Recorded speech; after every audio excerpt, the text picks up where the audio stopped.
Hello, have a very nice day. मैं एक दिन भाषण सुन रहा था मोदी साहब का। काफी लंबे भाषण में मोदी साहब एनडीए एनडीए एनडीए एनडीए ही कर रहे थे। एक बार भी बीजेपी का नाम नहीं लिया। मोदी साहब ने इस बार अपना भी नाम लेके अपने आप को महिमा मंडित नहीं किया, जिस तरह वो पहले कहा करते थे, ये मोदी है, ऐसे करके।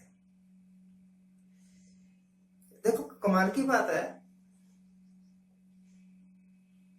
कि ए टू जेड पूरे सिस्टम को अपने कंट्रोल में करने वाला बंदा यूपी में उन सीटों को भी नहीं जीत रहा जहां पर इसने बहुत ज्यादा विकास किया। विकास का क्या? विकास के नाम पर लोगों के घर तोड़वा दिए, लोगों को घर से बेघर कर दिया, उनको मुआवजा नहीं दिया। अयोध्या की बात कर रहा हूं मैं, और विश्वनाथ कॉरिडोर की बात कर रहा हूं। वहां पर क्यों हारी बीजेपी? और मोदी साहब खुद अयोध्या अयोध्या करते रहते हैं। वैसे सीट का नाम फैजाबाद है। फैजाबाद और उसके चौगिरदे की जितने भी पार्लियामेंट्री सीट्स थी, वहां पर बीजेपी का भट्टा बैठ गया। ऐसे भट्टा बैठ गया एक गलत बात है, पर एक डायलॉग सा है, बोल निकल गया मुंह से, भट्टा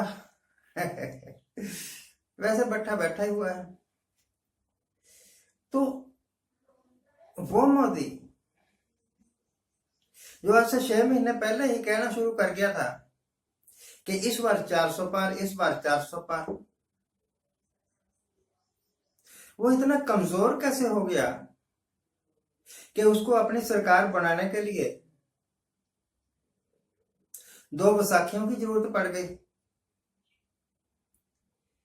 एक तरफ नीतीश कुमार और एक तरफ चंद्रबाबू नायडू। फिर मेरा मन कहता है कि सब कर्मों का फल है। जिस वक्त आदमी के पास ताकत होती है ना,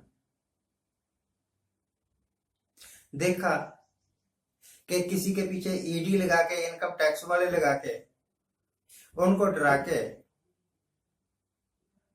मैं उनको अपनी पार्टी में शामिल कर लेता हूं या अपनी तरफ मिला लेता हूं, या लोग मेरी हाँ में हाँ मिलाने लग जाते हैं डर के, तो शायद मैं भगवान को भी डरा लूं। वो हिंदू लोग जिन्होंने रामचंद्र को, जो कि एक राजकुमार था, भगवान नहीं था, राजकुमार था, भगवान का दर्जा दिया, और आज से नहीं दिया, हजारों वर्षों से पहले से दिया।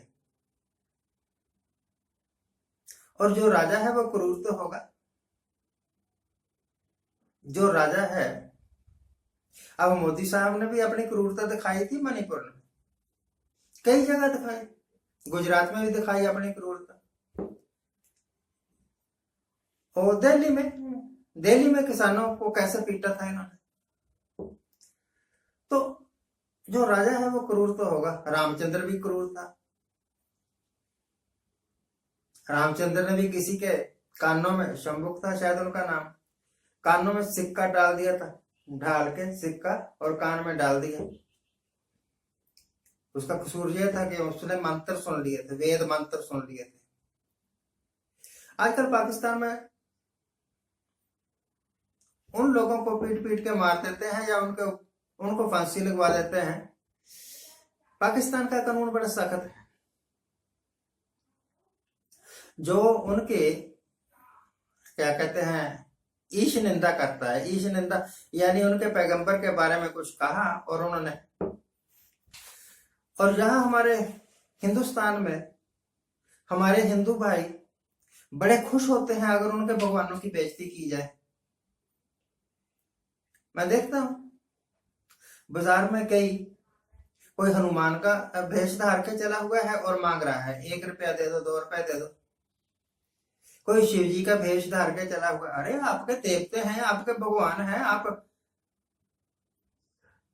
क्या आपका भगवान एक एक दो दो रुपए भिक्षा मांगता है? नॉनसेंस। पर इस बार जो ये नए नए भगवान बने थे ना हमारे यहाँ, latest version of God, Modi साहब ने खुद कहा कि मुझे भगवान ने डायरेक्ट भेजा है, बायोलॉजिकली किसी ने मुझे जन्म नहीं दिया, पता नहीं क्या कहा ऐसा। तो जो खुद को भगवान समझता है उसका मखौल कौन उड़ाए? उसका मखौल कुदरत ने उठा दिया।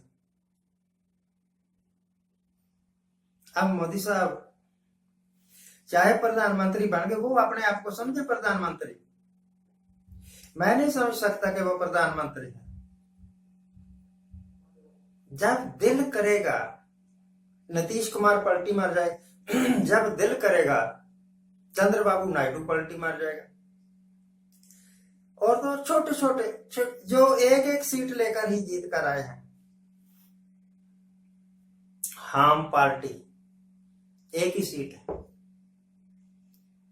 वो भी इनको आंखें दिखा रहे हैं, आंखें दिखा रहे हैं अभी। तभी तो जो एक जीत के आया है उसको भी मिनिस्ट्री, जो दो जीत के आया है उसको भी मिनिस्ट्री। ये मिनिस्ट्री कैबिनेट बना रहे हो या कि रेवड़ियां बांट रहे हो? इनका एक फेवरेट डायलॉग था, मुफ्त की रेवड़ियां। तो इस बार पार्लियामेंट में जो मिनिस्ट्री बनी है वो भी ऐसी समझ लो कि जैसे रेवड़ियां बांटी गई, रेवड़ियां बांटी गई। जिस वक्त इंदिरा गांधी थी या राजीव गांधी था, उस वक्त जब मिनिस्टर बनाए जाते थे तो ये सोच के नहीं बनाए जाते थे कि ये इसके पीछे कितने सपोर्टर हैं, ये सोच के बनाया था ये कितना क्वालिफाइड है, ये क्या काम कर सकता है। अब तो वो भी मिनिस्टर बन गए जो अपना सिग्नेचर भी नहीं कर सकते ठीक ढंग से मोदी साहब के राज में। तो हिंदुस्तान एक बहुत कमजोर देश है। अगर पाकिस्तान में घोटाले हो ना तो वो अपने प्राइम मिनिस्टर तक को भी वो जेल में ठूंस देते हैं। इमरान खान फॉर एग्जाम्पल, इमरान खान, नवाज शरीफ, चल जा तो देश छोड़ के जा, गो टू एग्जाइल। अगर देश में रहना है तो कैद हो, जेल में जा। हमारे यहाँ मिनिस्टर जितने मर्जी घोटाले कर ले, प्राइम मिनिस्टर जितने मर्जी घोटाले कर ले, कोई नहीं पूछता। इस करके हमारे देश की ये क्वालिटी नहीं है, डिसक्वालिटी, ये वर्च्यू नहीं है, ये वाइस है। अगर ईमानदारी से इंक्वायरी की जाए तो एक ही केस बहुत है प्राइम मिनिस्टर को कटघरे में खड़ा करने के वास्ते, एक ही केस। और इनके इर्द गिर्द तो सैकड़ों ही केस हैं। इन्होंने तो अपनी तरफ, अपने चारों तरफ एक ऐसा माया जाल बुन रखा है, जहां से देखो वहीं पंचर, जहां से देखो वहीं पंचर। अभी शेयर बाजार को घोटाले का जिक्र कर रहा था राहुल गांधी। एक ऐसा प्रधानमंत्री जिसके 20-20 मिनिस्टर हार जाएं, जो आप सिर्फ 1.5 लाख वोट लेकर जीते, उस वक्त जिस वक्त कोई दूसरा जिसको नाम भी नहीं जानते कोई ज्यादा 9 लाख वोट से जीते, तो क्या कहोगे? ये एक स्ट्रॉन्ग प्रधानमंत्री है?